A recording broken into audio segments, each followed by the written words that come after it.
Nemo Radio is on the air. A, B, C. A, always, B, B, C, closing. Always be closing. Always be closing. Surely you can't be serious. I am serious. And don't call me Shirley. Put that coffee down. Coffee's for closers only. Come after me! I'm a man! I'm 40! Hey, it's John Nemo. Welcome back to another episode of Nemo Radio. Wanted to share something that's been a real challenge. It's a process that I'm in right now, and there's so many good lessons from doing this exercise. I thought it would definitely be worth creating a podcast episode about, and that is simply how do you properly convey your value to your clients? This is something where, again, I'm running into this in my own experience and backing up. This is something my business coach has really tried to drill into my head and that I need to listen to more. It's, you win or lose based on client selection.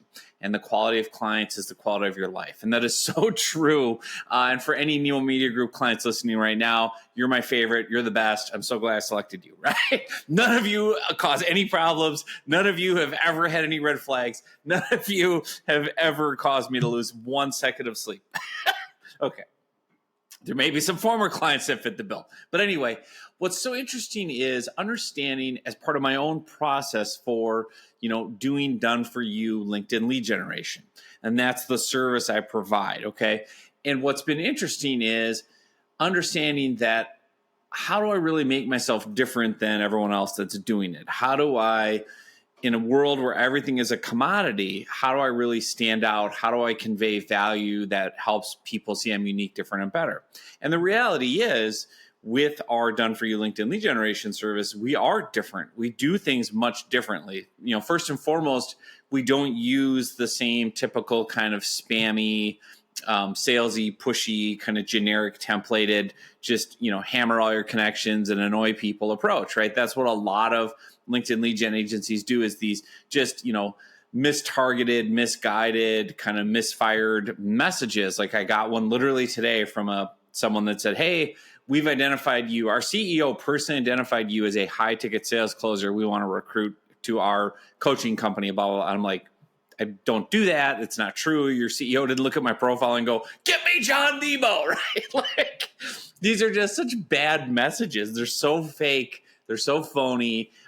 Or people saying, "I want to have a call with you. I have this service. I think I can help you. Let's get on a call." And you're like, "I don't need it. I don't want it. I'm not looking for it."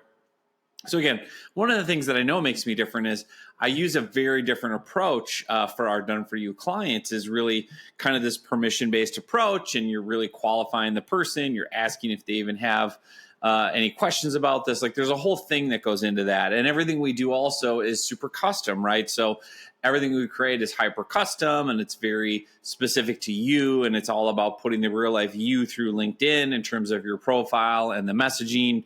I literally, work with the clients personally. So that's another thing different, is I don't hand you off to like a, overseas team of contractors or, junior level talent. Like, you get to work with me, the owner of the company, the expert, the guy that's been doing this since 2012. What else do we do differently? All the high-end storytelling. So like I create your content personally. So as someone who's written 8 books, a former journalist with 25 years of experience who's written thousands of articles. I've been featured in the New York Times and Inc. magazine and Associated Press I used to work for, all these different things. Like, you get that quality of writing. And what I try to say to people when I'm talking to them is, it'd be like having Stephen King write your book instead of a ghostwriter you found on Fiverr, right? There's a big difference in, I want to have someone write a novel for me. I want Stephen King versus some freelancer in a different country, whatever. And it's like, that's what I'm trying to convey with the value I do with our LinkedIn service, is like, I'm going to personally write your profile and interview you and research you and everything. So again, I'm doing all these things differently. And I'm also creating this high-end ebook and this content, and we're not doing what everyone else does in terms of just spamming out tons of content. Like, we know what works. We've got 12 years of experience. We do behavioral psychology. We use data and analytics. Like, we do really high-end stuff. Where I'm struggling is conveying that value to clients and not getting lumped in as a commodity. So for example, in a sales process or even in a client engagement, what people will often default to is, well, I spent X dollars on this. I've made, Y amount of dollars in sales.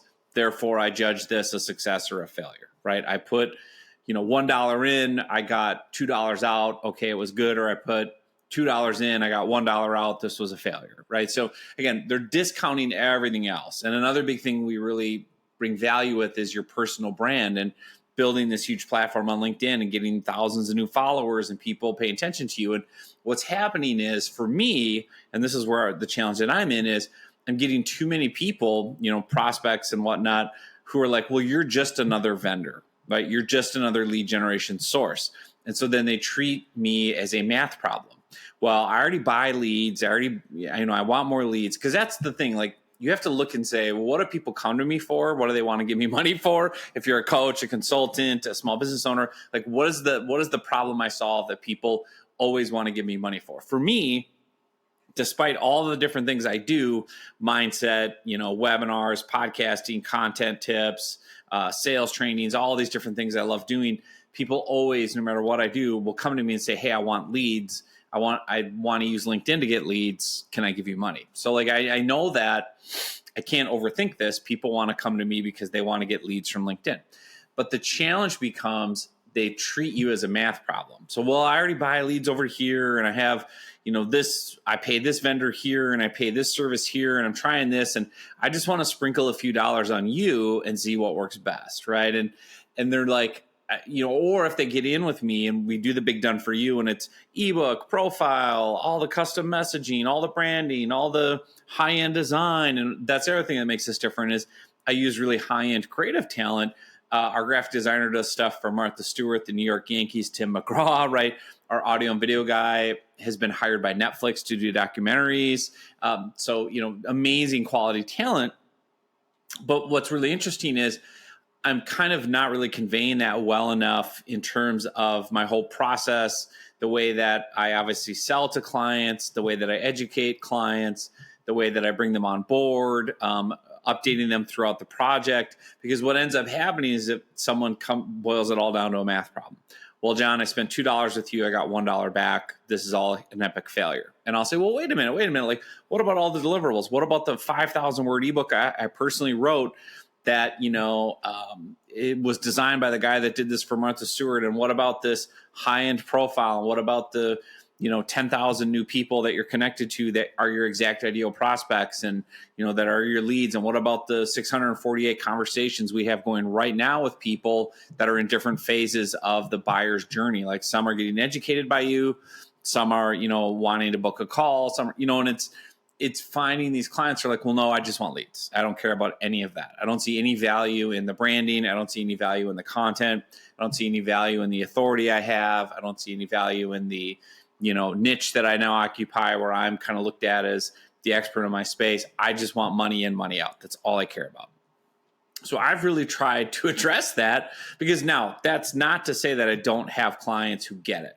And when I say get it, I mean align with my view of what works best. So the clients that really get it, the clients that I love, they view marketing as an investment.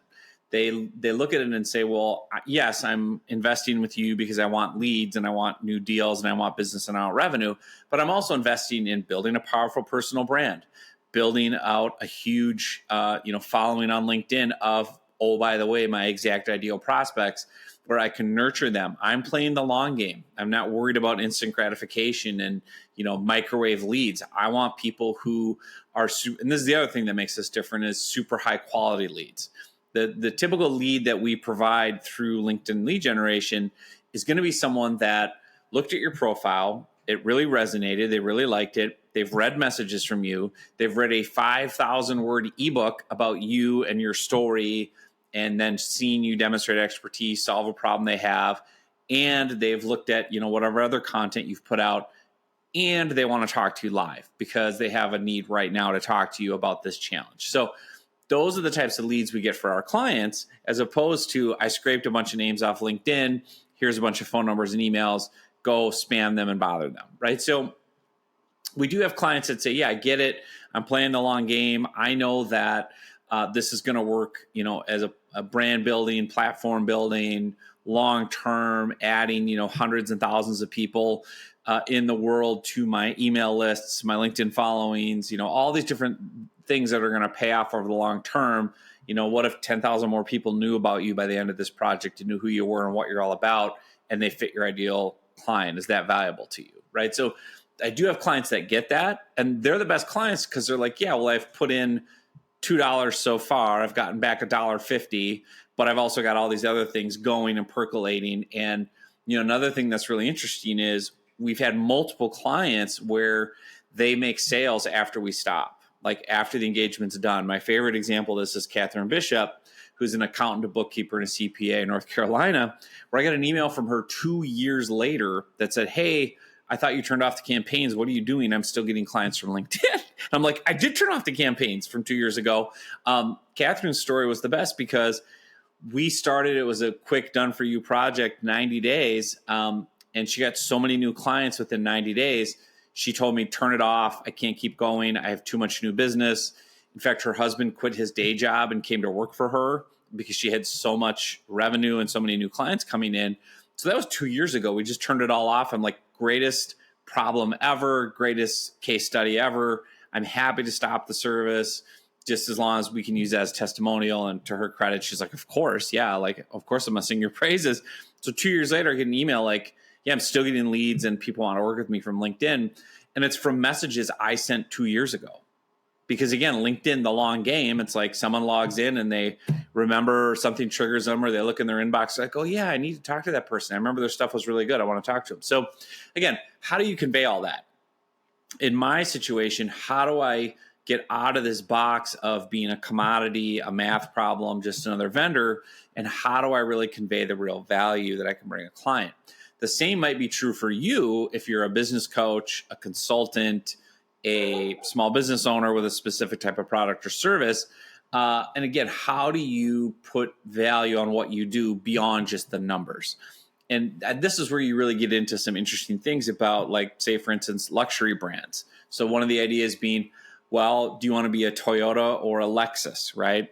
Did you know, my business coach was telling the story, Toyota and Lexus are actually the same car. They literally are built in the same factory. They have the same chassis. They have a little bit different design or whatever, but they're basically the same type of car. It's just the branding is different, right? The value associated with the status associated with Lexus is different. And so again, if you look at BMW or Porsche or Ferrari versus, Honda, right? Like, they're both cars. They both can get you where you want to go. But if you're in the market for a new car, you don't walk into a Ferrari dealership and go, well, what can you do on the price? Because I can get a Honda for $27,000. Like, why would I pay $250,000 for your Ferrari? Like, you don't even have that conversation because, again, they've built such a powerful brand with Ferrari and there's so much value associated. It's like, yeah, you don't even, if you have to ask the price, you can't afford it. And of course, they're not negotiating. Similar with Apple, right? Apple's built, and I'm a huge Apple fanboy. I don't get to walk into the Apple store and be like, well, I really like the new iPhone. What I'm wondering is, if I make sales using the phone, then can you guys just take a cut of whatever sales I make to pay for the phone? Like, how does that sound? Like, right? Or, hey, I know Android has a different phone. Like, why would I want your phone versus Android? You know what I mean? Like, those discussions don't happen at a certain level with a certain quality of brand because they've conveyed so much value. And that's where I want to be with my business. That's certainly where I want you to be with your business, is how do you do that? And so what I'm currently doing kind of in real time right now is I'm looking at how do I rebrand and repackage and kind of represent my service offering in a way where it really does convey the true value. So I'm literally going right now, the way that I brand it is, hey, it's John Nemo Media Group is the company, and we do done for you LinkedIn lead generation. Like, it's just the name of a service. It's like saying I do window cleaning, I do car detailing. Like, I can see now listening to myself talk, like, well, no wonder I'm getting lumped in as, quote, just another vendor, because I'm just saying I do the same thing as everyone else. So what I'm trying to figure out as I rework branding and copy and visuals and sales pages and even the process I put leads through is, how do I convey that this is so much more than that? Like, yes, you're going to get leads on LinkedIn, blah, blah, blah, blah, blah. But there's all these other things that I already explained earlier in the podcast. How do I convey that? And more importantly, how do I convey it in a way where, you as the prospect go, I want that.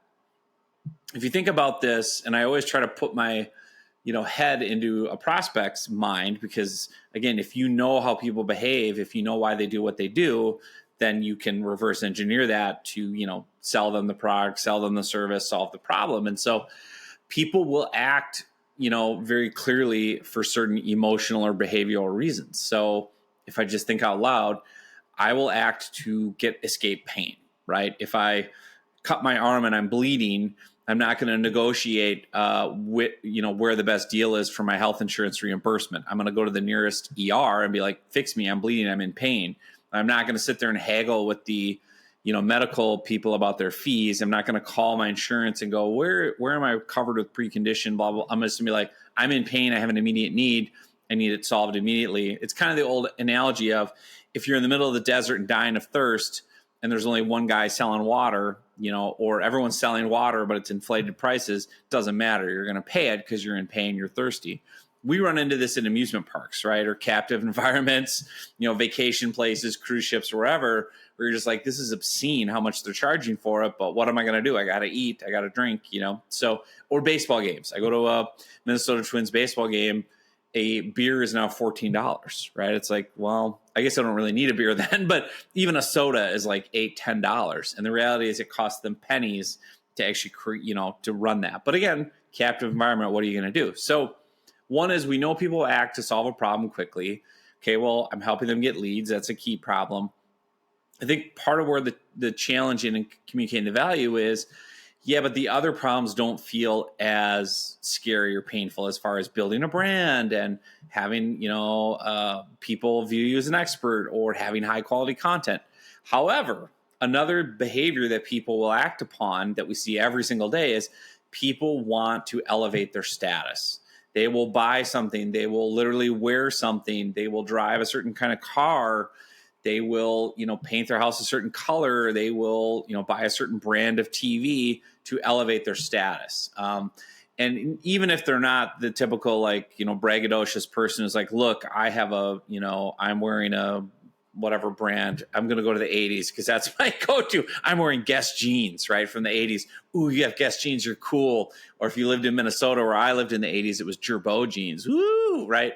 Or Varney t-shirts was the big thing. Like, those were status symbols. Hard Rock Cafe shirt was like, you're cool because you're wearing a t-shirt with the Hard Rock Cafe logo. Similar to why do people buy Nike? Why do people buy Apple? Why do they buy Ferrari?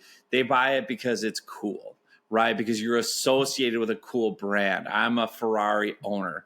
Well, what do you associate with Ferrari? That person must be wealthy. They must be super successful.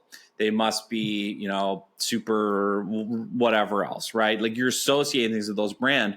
People who want that status will buy those products, right? As opposed to someone who drives a Honda, they might be a billionaire, but they're not, using their car for status, right? They might do something else. They might buy a private jet, whatever. So again, how can you position your service, your product, to help elevate someone's status? So that's what I'm looking at with the LinkedIn lead generation services and our client experience of how can I elevate the client's status? What can I do for them that's going to make them excited to kind of share and show off and tell their friends, yeah, I work with John Nemo as part of XYZ program, right? You think about even in coaching where someone's like, you think of the biggest brand names in business coaching or life coaching. Tony Robbins is one. Well, I'm a Tony Robbins certified coach, or I went to Tony Robbins live event. People say that and they act like they got a PhD, right? And there's nothing wrong with this. It's like, I remember when I was in public relations, again, I had started as a journalist working in newspapers. So I got pitched all day, every day by public relations people, when I first started. So when I transitioned out of journalism and writing into working for companies and, organizations, public relations was super easy for me. Because I'm like, well, I did this all day, every day as a journalist. I know exactly how to pitch stories. I know what the journalist needs. I know what the reporter wants. I know how to put together a juicy item that they're going to want to cover. So I didn't need any status or training, but it was interesting because my employer at the time was like, well, you should go get certified. You should go to the Public Relations Society of America, PRSA, and do their training and be certified, right? And I remember having this argument back when I was doing this. There were a bunch of people in the public relations industry who were like, oh, well, you need to be certified and have these letters after your name, PRSA and blah, blah, blah, blah, blah. And I see this with a lot of business coaches, by the way, that I work with. I'm ICFE or I'm CDD or whatever your initials are. And what I've told the PR people then and what I tell my business coaches now is nobody knows and nobody cares what those letters mean other than you. You think you're elevating your status by paying money to the ICFE. This is the big fallacy that I have with so many business coaches and consultants is they pay, like, they have this successful career as an executive and they've done amazing things or as a business owner. And then they're like, well, now I want to pivot into coaching. I can't just go out and coach. That's probably not legal. I'm going to go pay a company to certify me and train me how to coach. And so they go and they pay $25,000, $50,000, $100,000 and they get this shiny little digital certificate and letters after their name, and they get zero clients because of it. Because again, your ideal everyday client doesn't know, it doesn't mean anything to them. What you have to really understand your audience with that kind of stuff. Now, people are acting that way though because they want to elevate their status. You know, if I'm in public relations and I want to feel important, if I'm PRSA certified, whatever the thing was, I can feel important about myself. I paid this money, I elevated my status. The pain point's going to come in when they realize journalists don't care. It doesn't matter to them. It doesn't really do anything, right? Same with the coaching. Sorry, I'm going to burst your bubble here to all my business coach clients who I love. Nobody cares that you got all these certifications. Literally no one cares. People only care about themselves and solving their problems. They care much more about, do you have practical experience helping people just like me get an outcome that I want? Do you demonstrate expertise? Would I like you? Would I enjoy working with you? What's your personality like? Do I think I could open up to you? Are you transparent, authentic? All the things that go into human relationships are what matter, right? And by the way, you can demonstrate all your expertise online with content and videos and podcasts so that people can see you're the real deal. They're going to buy based off that, not based off certifications you have. Now, it's different in certain industries. If you're a doctor, yeah, I want you to have every letter in the book after your name if you're doing surgery on me. But otherwise, I don't care, right? If you're a coach, like my coach didn't graduate college. He went to one semester. He has no degrees, right? My coach failed English 3 times. He stuttered as a kid. And he's told all these stories. By the way, my coach coaches Disney, DreamWorks, Google, all the biggest brands on the planet, and me. And by the way, guess what he does for a living? He speaks for a living and he writes books for a living. And this is a kid who failed English 3 times and stuttered and never dropped out after one semester of college. And he's built and sold multiple businesses. And he has clients doing $300 million a year, just personal revenue, and then these big companies, and then people like me. I hired this coach based on his book that he wrote because everything in his book resonated: his personality, his story, his sense of humor, his communication style, and the content of it. I was like, I love it. I love his tips on branding. I love his tips on marketing. I love his tips on messaging. I want to use this guy, and I love his story. He's an underdog. He overcame all these obstacles. I resonate with that because I'm not perfect and I don't have all these accolades and degrees. And so again, that's just a good point of but I also like elevating my status. What did I just do right now with you? I elevated my status by saying, well, my coach works with Disney and Google and DreamWorks and Twitter and whatever. It makes me feel excited to brag about.